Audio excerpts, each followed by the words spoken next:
If you're looking to create, grow, and sustain your wealth, download and subscribe to the Pain Points of Wealth podcast at BeBullish.com with Bob, Ryan, and Chris Payne. It's your podcast for market insights, money tips, and real talk on the economy. Download and subscribe at BeBullish.com. This episode is brought to you by Progressive Insurance. Fiscally responsible, financial geniuses, monetary magicians.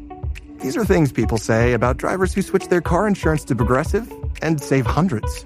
Visit Progressive.com to see if you could save. Progressive Casualty Insurance Company and Affiliates. Potential savings will vary, not available in all states or situations. The Stone Zone. Entertaining and informative. On the Red Apple Podcast Network.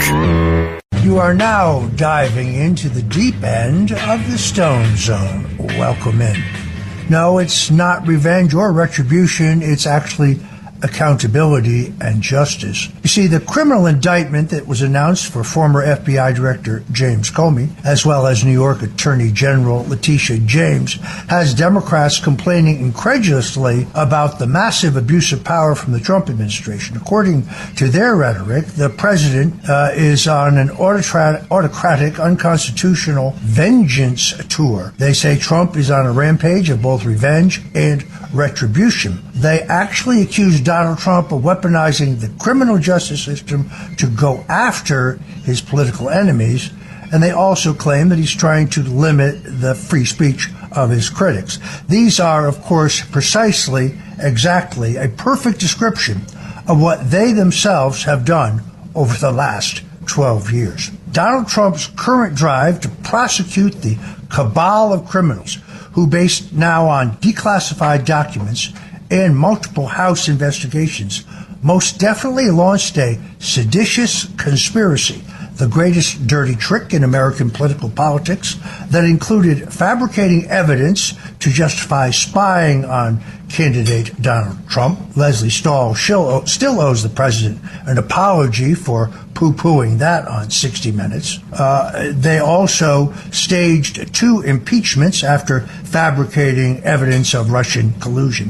One of those 2 trials actually turns out was specifically designed to cover up the corruption of Joe Biden in Ukraine rather than any misdeed by Donald Trump. They also colluded with state prosecutors in Georgia, Nevada, and New York to fabricate crimes in those jurisdictions in an attempt to bankrupt Trump, to keep him off the ballot in all 50 states, and put him in prison. So just to be clear, thanks to the vigorous declassification by Director of Intelligence Tulsi Gabbard, we now know that Barack Obama himself, Joe Biden, his vice president, Susan Rice, John Brennan, James Comey, James Clapper, Rod Rosenstein, Robert Mueller, the odious Andrew Weissman, Lisa Monaco, and Norm Eisen, among others, engaged in an illegal coup against President Donald Trump. And they used the full authority of the United States government in an attempt to both remove him from the presidency and then later to try to destroy his second successful presidential candidacy. The Democrats and their handmaidens in the media, who are currently whining about Trump's revenge tour, hope that the American people have complete amnesia. They egregiously abused both the law and the U.S. Constitution in their maniacal drive to destroy Donald Trump, having the mainstream media as their cheerleaders. Those amplifying the claim that Trump is out for revenge and retribution are the exact same people who insisted the Russian interference in our elections to help Trump was real. The same people who insisted that Hunter Biden's laptop, which exposed enormous crimes, was Russian disinformation. The same people who claim that January 6th was an insurrection. All of these fabrications propped up by the fake news media. Once more, it is very clear that those making these accusations that Trump is on an unhinged revenge tour to attack his enemies are guilty of exactly what they accuse us of. Democrats accuse the opposition of doing everything that they themselves are doing. It's one of Alinsky's rules. Saul Alinsky, the famous communist operative, in his manual Rules for Radicals, points out that you always accuse your opponent or your enemy of doing exactly that which you yourself are doing. So these Democrats and their friends in the media seem to be under the impression they can put the American public into some kind of amnesic trance, leading the masses to completely forget what's happened over the last 12 years. This is really Orwellian sleight of hand of horrifying magnitude, a gaslighting attempt of mind-boggling proportions, as it appears to me. As the outrageousness of their abuse of power is exposed, they increasingly claim that any attempt to hold them responsible is somehow retribution. These, I might point out, are the same criminals who fabricated evidence to impeach Donald Trump, then launched a government counterintelligence operation with no probable cause or reasonable basis. They knew that the Steele dossier, the famous document which accused Donald Trump of dallying with Russian prostitutes, was a fabrication paid for by Hillary Clinton. They also knew that the Russians had never actually conducted an illegal online hack of the Democrat National Committee. They used two of those fabricated crimes as the basis for getting FISA warrants to spy on Donald Trump. They launched a special counsel witch hunt based without probable cause. Then, on top of it all, they weaponized the most powerful bureaucratic entities the world has ever known to try to manipulate the public into believing that President Trump was a Russian agent, at the same time radicalizing millions of people in the process and fueling the left-wing frenzy of domestic terrorism and violence that the country is witnessing today. That's right, they coordinated with state Democrat officials in an effort to invent crimes against Trump and his supporters. For example, the formation of slates of alternative electors pending the outcome of disputed elections is not a crime, but they made it one after the fraudulent 2020 presidential election. Special counsel Jack Smith actually turned questioning the outcome of an election, a right protected by the First Amendment, into a supposed criminal offense and worked to charge Trump and his supporters, both federally and with state prosecutors in the states. At the same time, the federal government worked hand in glove with shady, dark money-funded nonprofits to disbar and destroy any lawyer who dared to represent Donald Trump or his supporters, including my great friend Mayor Rudy Giuliani and the extraordinarily capable Jeff Clark, who served Trump in the Justice Department. Federal entities also worked hand in glove with the largest internet platforms to cancel and censor anyone who supported Trump or questioned the integrity of the Mueller witch hunt or the outcome of the 2020 election. That is why it is outrageous for New York Times reporter Peter Baker to say that Trump now seeks to limit the free speech of his critics. In other words, exactly what they got caught doing when Elon Musk purchased Twitter, turned it into X, and turned over the Twitter files that proved the heavy hand of our intelligence agencies in the manipulation of who was and was not allowed to speak on those platforms. I famously wrote a letter to President Trump after the 2024 election in which I urged him to grant a pardon to every well-known Republican, including members of his staff, members of the Senate and the House, his surrogates, and anyone who had questioned the outcome of the election. I accurately predicted that the Democrats would try to make this a crime. My critics, of course, said that I wanted a second pardon for my activities pertaining to January 6th, which is ridiculous because the FBI determined very early that I had nothing whatsoever to do with the controversial events of that day.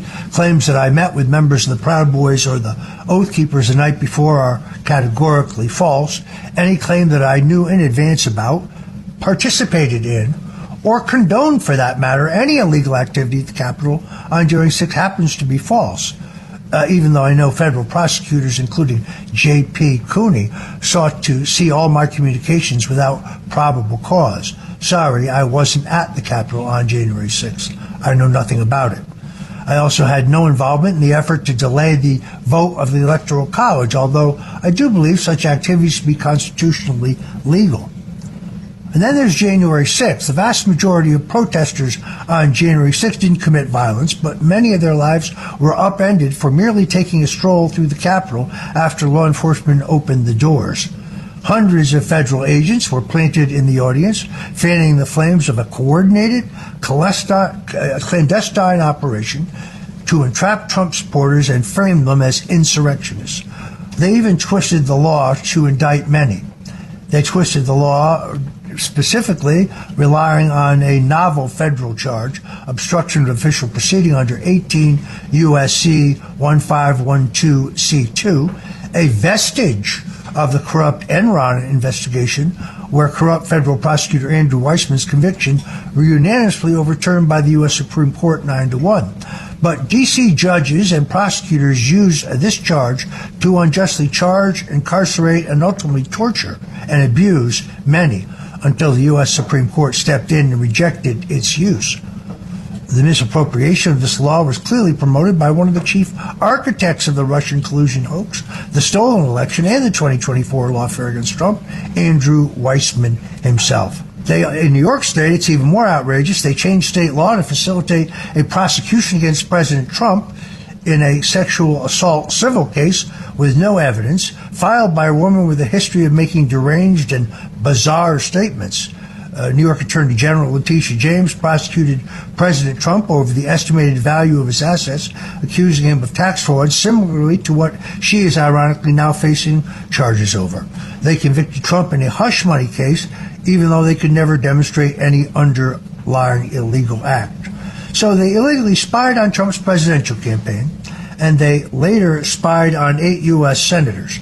All of this was part of a sordid electoral interference plot, the great open-air conspiracy in the history of mankind, with the goal of keeping Donald Trump off the ballot in all 50 states, bankrupting him, destroying him, and sending him to prison. A lesser man would have succumbed to these machinations of this devious and diabolical scheme.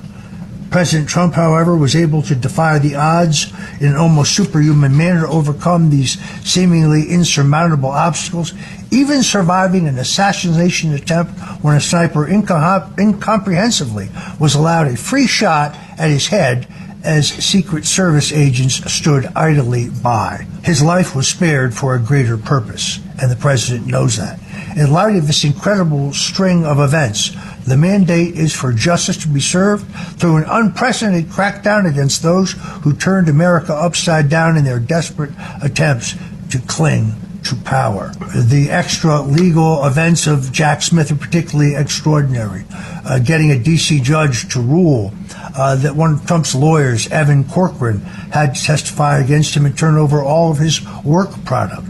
This is a violation of the Sixth Amendment that would never have withstood Supreme Court review. This has been an unprecedented assault on America, and Donald Trump only seeks to hold those responsible for the violation of the law and the Constitution responsible. No, it's not about retribution. It's not about revenge. It's about justice. Within 24 hours of my arrest at dawn, I was handcuffed and taken to a federal courthouse in shackles and leg irons, having been filmed live by CNN. James Comey, by contrast, was allowed to slip in the back door of a courthouse for arraignment on a date of his choosing. Pardon me if I see some disparity between the treatment of these two cases, in view of the fact that I was charged with the exact same crimes as James Comey. Lying under oath to Congress and obstructing an official proceeding. Unlike James Comey, I'm not actually guilty. But he got kid glove treatment when my home was stormed by 29 heavily armed FBI agents at 6 o'clock in the morning, having been tipped off, as we now know, having tipped off CNN, whose stakeout began precisely 15 minutes before the FBI arrived. I'm Roger Stone. You're listening to the Stone Zone. We'll be back with more hot politics on the other side. The following is a paid political announcement. Lifelong Democrat Diana Florence served for 25 years as a Manhattan prosecutor under DA Robert Morgenthau. She put criminals away, stood up for victims, and protected our streets. Now, Diana is challenging failed Manhattan DA Alvin Bragg as an independent because it's time for a DA who fights for our families, not criminals. That's why Diana has won the support of organized labor, like the steam fitters, plumbers, and ironworkers, everyday New Yorkers who want a DA they can trust. Manhattan needs a DA who will do the job, prosecute crime. That's Diana Florence. Under Alvin Bragg, crime is up and prosecutions are down. Bragg doesn't prosecute crime. He plays partisan politics. Bragg failed to protect women and failed to protect workers. As a prosecutor, Diana Florence won groundbreaking convictions, fighting against corruption, domestic violence, wage theft, and deadly working conditions. She's always been a partner of unions, community groups, and to cops like us. For Manhattan District Attorney, vote for Diana Florence. Diana4DA.com. Paid for by Diana for Manhattan DA. The Stone Zone. Entertaining and informative. On the Red Apple Podcast Network. And you're back in the Stone Zone with me, Roger Stone. We're talking about the Democrats' effort to brand Donald Trump's drive to bring those involved in the seditious conspiracy to destroy his presidency to justice as revenge and retribution.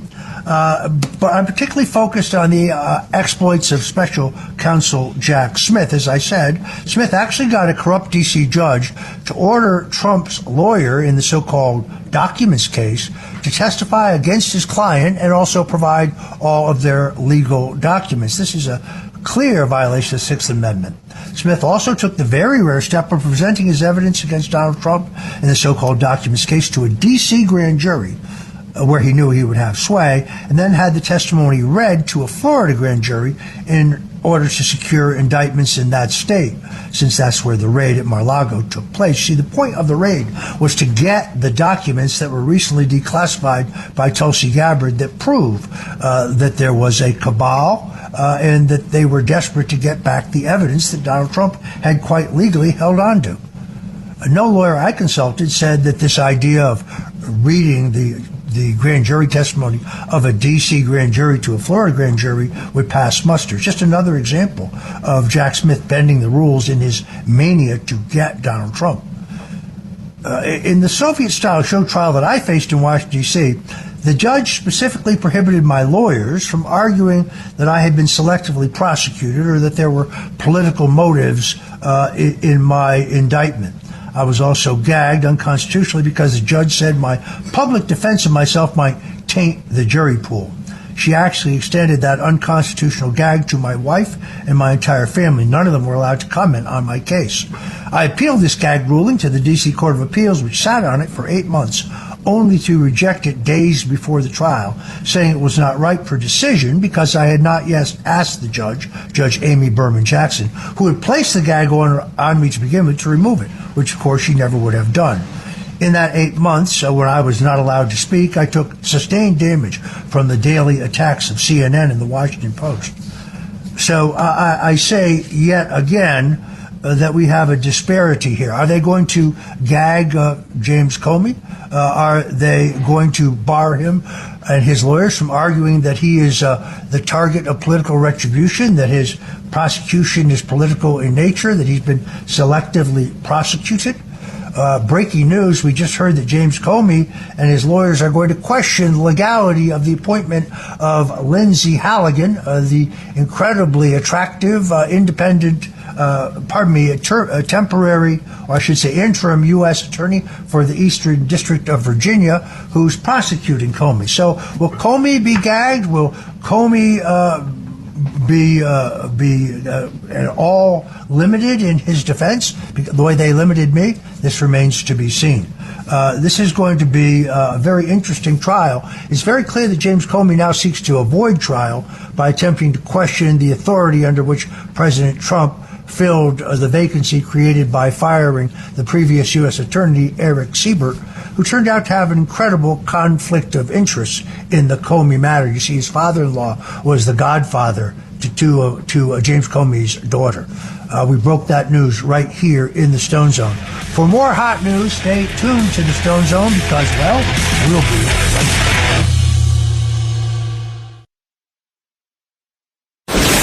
The Stone Zone.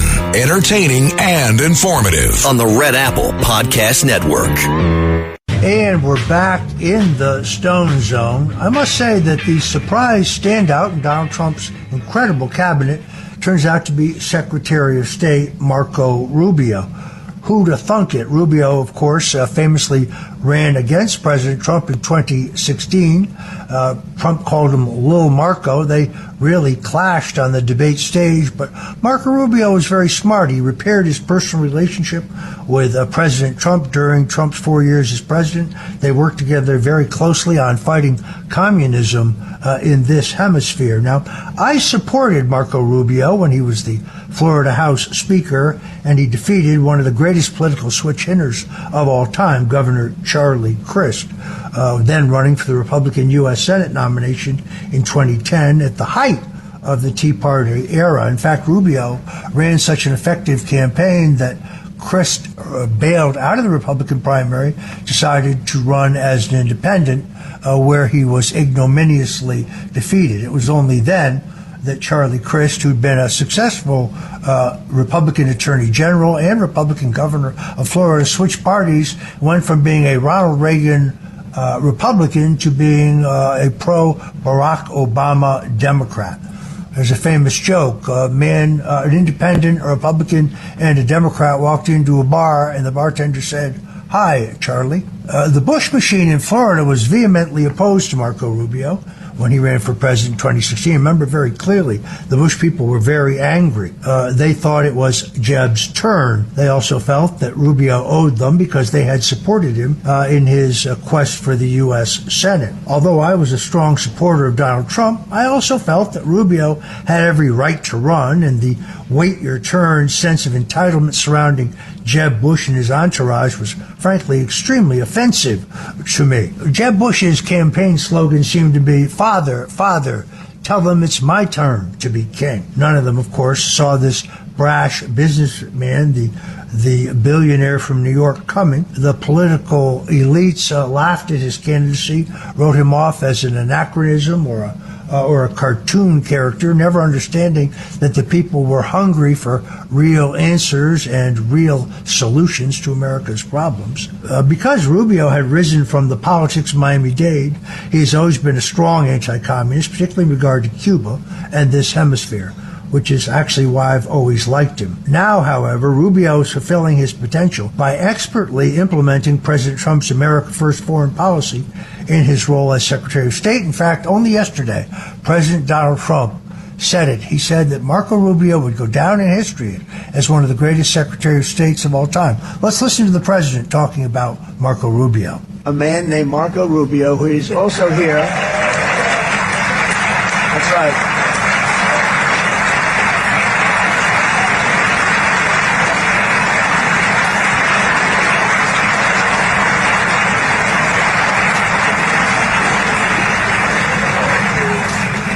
And I have a prediction that Marco will go down, I mean this, as the greatest Secretary of State in the history of the United States. I believe that.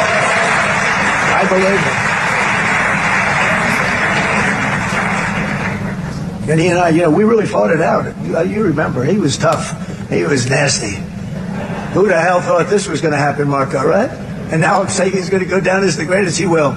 He was always smart and sharp, and people respect him. And then we have somebody. So there you have it, the president praising his former rival. Rubio's always taken an intent interest in stopping communists in the Western Hemisphere, something, frankly, no administration has done since the days of Ronald Reagan. And he has a lot of damage to undo from the recent past. The Biden regime supported various governments in Latin America based almost solely on their adherence to the woke agenda, even if it meant harming U.S. national security interests. Also, the communist Chinese are most active in both Central and South America, seeking to buy influence and essentially infiltrate every strata of society in those continents. It doesn't matter if a regime like Xiomara Castro in Honduras raised drug money to obtain power and freely allowed planes to carry narcotics from Venezuela into her country. As long as she repeated the correct liberal buzzwords, as long as she could remain in the good graces of the Biden regime, she was propped up. Colombian President Gustavo Petro did photo ops with former President Joe Biden, talking about the efforts to combat climate change. Meanwhile, his country is a haven for the production of cocaine. But Petro was able to undermine cocaine interdiction policies supported by the United States unabated as long as he posed for these photo ops and spoke high praise for Joe Biden. The Biden regime also put a puppet regime in place in Guatemala, one that they knew would do little, if anything, to curb the flow of migrants. Former Guatemalan President Alejandro Giammattei was ignored by the Biden administration, most notably by National Security Secretary Andreu Mayorkas and Secretary of State Blinken when he asked for help with the migrant problem in his country. The Biden regime was plotting a color revolution to oust him and replace him with a pro-globalist moderate, Bernardo Alvaro, the current president. Under the Trump administration, the objections have flipped from what they were under Biden. President Trump and Secretary Rubio have not hesitated to rile entrenched, corrupt government leaders in Latin America. They've challenged the status quo in the region, whereas previously firebrands like my good friend Argentine President Javier Milei, obviously, and President Nayib Bukele, another friend of mine, President of El Salvador, were regularly chastised as radical and authoritarian. They've been embraced by Marco Rubio and the Trump administration as an answer to the spread of communism and narco-Marxism in the region. It is catching on as more right-leaning parties are beginning to gain traction in democratic elections all across Latin America. Milei and Bukele have merged as counterweights to the region's communist bulwark. That, of course, would be Venezuelan dictator Nicolas Maduro.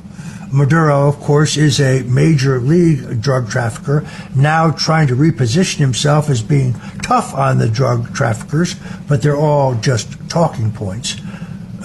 Maduro, as well as his predecessor, Hugo Chavez, turned Venezuela into from being South America's most prosperous country into a backward, destitute nation with barely functioning socialist system. They have been allowed to persist for decades, taking the mantle from Cuba to become more malignant than ever. But an aggressive approach by Marco Rubio has left them reeling. Rubio and the president demand the removal of Maduro and have supported the Democratic opposition. Under Rubio, South American drug gangs, including the infamous Venezuelan Tren de Agua, have been designated as terrorist entities, allowing them to receive the full force of the federal government. An extremely popular bombing campaign targeting narco boats trafficking with the Venezuelan regime has commenced. As a result, traffickers are beginning to understand that there will be major consequences if they continue this behavior against national security interests in the United States. So whereas previous secretaries of state were concerned with nation building and Middle Eastern hellholes and bringing democracy to illiterate cave dwellers, Marco Rubio is concerned with stopping drugs, refugees, and the leftist ideologues emanating from Latin America. Rubio understands that America cannot be great again without all Americans being great again. If Latin America is allowed to fester and decay, well, then the ramifications for our own country will be sharply felt. When Latin American countries are strong and prosperous, they have the money, to fund law enforcement that can interdict drugs without U.S. resources being deployed towards those ends. Those Latin countries under pro-freedom leadership will be able to put their people to work at home instead of creating the conditions that inevitably lead to migrants fleeing for greener pastures, in other words, the United States. Rubio understands the holistic nature of crafting public policy across the entire region to generate prosperity for the people of Central and South America, as well as safety in their communities, but above all, to stop the narcotics trafficking. As the hemisphere is remade according to the will of Donald Trump, Marco Rubio will be remembered as the architect of policies that will continue to shape the MAGA movement. He has risen from once being a pariah in our movement to steadily gain the respect of an evolving Republican Party, and then emerging in the second Trump administration as among the most revered figures. He is clearly should be considered as a candidate for president or vice president, although he assures me that he doubts that he's running for public office again. But Marco Rubio is is the surprise standout in this cabinet. The other standout is kind of obvious. That would be Tulsi Gabbard. I must say that in the 50 years I've been in American politics, I have never been as impressed as I am with her communication skills as well as her leadership skills. There was a time during her confirmation hearings when they were still scratching up the votes of Republican senators, and one particular Republican senator demanded that Tulsi Gabbard retract something that she had said about the disclosure of American secrets, and she absolutely refused to bend on a matter of principle.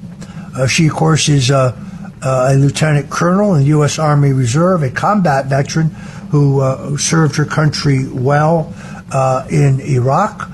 She's also a championship swimmer and a crack shot. She is extraordinarily disciplined, and I have predicted right here in the Stone Zone that she will be president someday. It is not necessarily 2028, although I guess if I were making a ticket, I would want a woman on the ticket, and I think that woman should be Tulsi Gabbard. Some people say, well, she used to be a Democrat. Look, Ronald Reagan used to be a Democrat. Donald Trump used to be a Democrat. So I think that this is a cabinet of winners, whether it is Pete Hegseth, whether it is Robert F. Kennedy Jr., whether it is Tulsi Gabbard, whether it is Marco Rubio. This is an all-star cabinet, very different than Donald Trump's first term. Everybody in this cabinet is copacetic with Trump's agenda and Trump's message. Nobody in this cabinet thinks that their job is to slow down or impede or reshape the president's vision. They all understand their job is to implement his vision, which is why America is back. It's why our economy is strong, and why he is now has a record for peacemaking that, in my opinion, has earned him the Nobel Peace Prize. The list of nations where he has brought peace continues to be extended with the announcement that he reached agreement between Israel and Hamas to release the hostages. They have, at the Nobel Peace Prize Committee, of course, they gave the award to Maria Corina Machado, who heads the Democratic Resistance in Venezuela. But to ignore Trump's record, ending hostilities between India and Pakistan, the ceasefire between Israel and Iran, the ending of the war between the Democratic Republic of Congo and Rwanda, particularly bloody conflict, ending the war between Thailand and Cambodia, the constant border clashes. He ends with a ceasefire negotiated by Donald Trump, ending the hostilities between Armenia and Azerbaijan, and then in his first term, bringing Syria, Lebanon, and Saudi Arabia closer to Israel and to the United States in a historic peace deal that they said could not get done. One of the great accomplishments of his son-in-law, who I think did an extraordinary job, Jared Kushner. So Trump deserves the Nobel Peace Prize. I never thought that the elitist, globalist, Norwegian Nobel Peace Prize centered board would give Trump the award. They've given it, as I say, to Maria Corina Machado. I think right now the appropriate thing would be for Machado to accept the award and then give the award to President Donald Trump, who most definitely deserves it. History can bestow no greater title than that of peacemaker, and Trump's record of not just starting no new wars, because it is notable that he is the first president in modern times who did not start a new war on his watch in his first 4 years, but now ending all of these conflicts. This is a guy that the radical left Democrats and their handmaids in the fake news media insisted was going to start World War III. He's turned out to be a peacemaker. He's not even 1 year into his first term. He has accomplished more in 1 year than Joe Biden accomplished in 4 years, if he accomplished anything whatsoever. He deserves that Nobel Peace Prize. And I think that perhaps I'm praying that Maria Corina Machado gets this message, or maybe someone will suggest to her that she should give the award to Donald Trump. Meanwhile, the Democrats are going out of their minds at Trump's incredible success. They continue to use judicial tyranny to try to block him, with a judge now claiming that the president cannot move National Guard troops into Portland, which has essentially been taken over by Antifa thugs. That, of course, will be appealed to the higher courts, and Trump will once again be allowed to fulfill his role as the chief executive. You're listening to the Stone Zone with me, Roger Stone. We've got more hot politics on the other side, so whatever you do, please don't touch that dial. The Stone Zone, entertaining and informative. On the Red Apple Podcast Network. And we're back in the Stone Zone. A new poll from Rasmussen shows that 52% of Americans support President Trump's decision to deploy National Guard troops in cities across the country in order to protect ICE agents. This includes 39% of Americans who strongly support the move, showing how the move is overwhelmingly popular with a core group of Americans. Additionally, when asked if they had agreed with the following statement, we have seen over the last 9 months an ongoing legal insurrection in which district court judges have issued rulings that are flagrantly unlawful and unconstitutional. 56% of Americans said they fully agreed.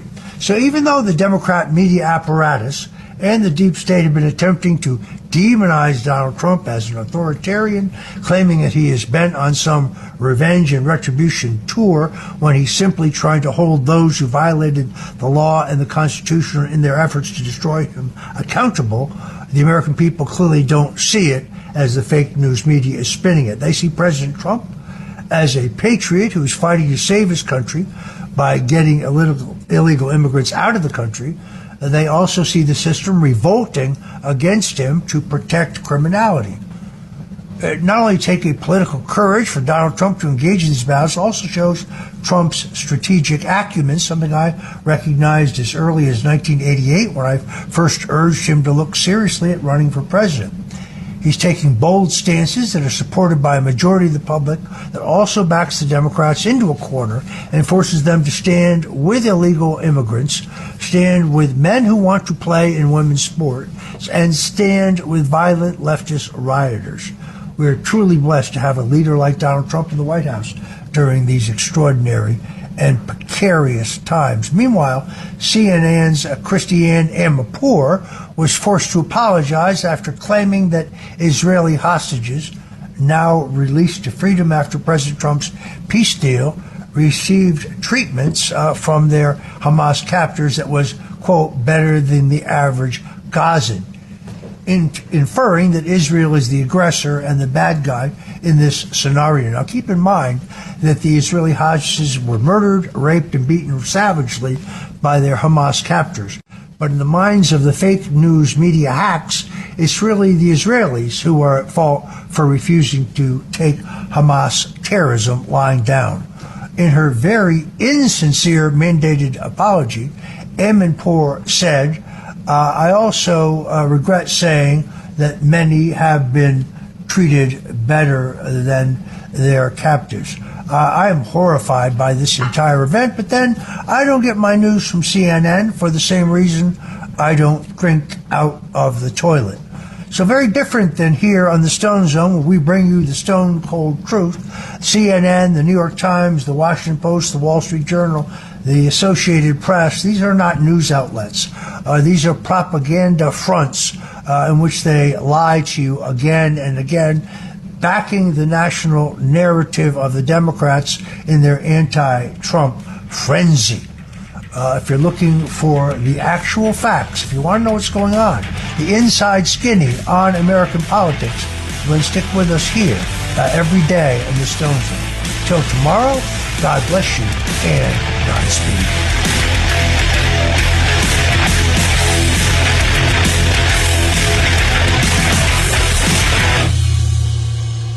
Thanks for listening to The Stone Zone with Roger Stone. You can hear The Stone Zone with Roger Stone weeknights at 8 on 77 WABC. If you like the podcast, share it with your friends and listen anytime at WABCRadio.com and download the WABC Radio app. Hit that subscribe button on all major podcast platforms. Plus, follow WABC on social on Instagram, TikTok, Facebook, and X. See you next time for a new episode so you never have to wonder. What the heck is going on here? If you're looking to create, grow, and sustain your wealth, download and subscribe to the Pain Points of Wealth podcast at BeBullish.com with Bob, Ryan, and Chris Payne. It's your podcast for market insights, money tips, and real talk on the economy. Download and subscribe at BeBullish.com.